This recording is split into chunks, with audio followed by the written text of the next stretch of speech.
Organized money. Okay, so I want to follow up with that. So the FTC, just to give some background on how it works, and you can correct me if I'm wrong because you are a commissioner.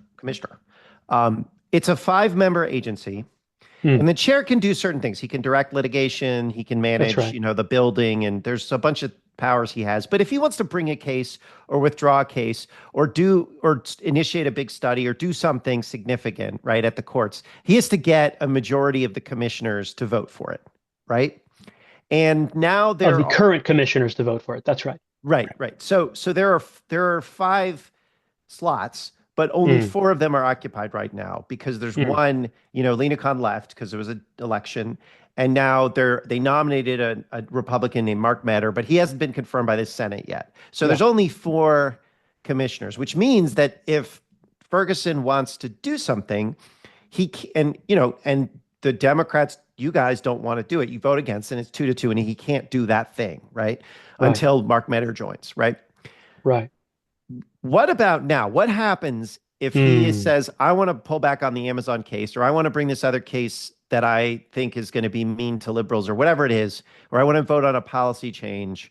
And he's going to do the vote. It's going to be a 2-0 vote. Is that vote legitimate without you? What happens legally? Like when you go to a court, I mean, what is the status? So I think it's illegitimate because two commissioners will be denied the ability to vote on it, who have been duly nominated and appointed by the United States Senate. I think it's totally illegitimate to do that. But of course, the chairman has taken the position that our attempted firings were in fact effective.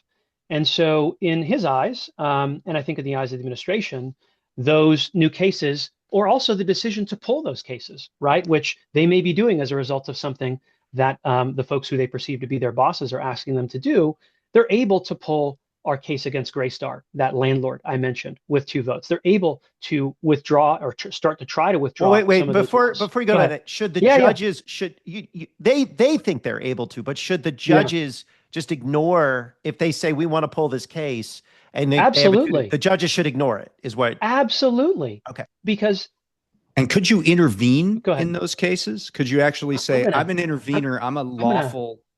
I'm going to no comment that one, Dave. But I think you're a really smart guy. Fair enough. All right. Organized money. Please like, subscribe, and hit the notification button so that more people can get exposed to organized money. Really appreciate it.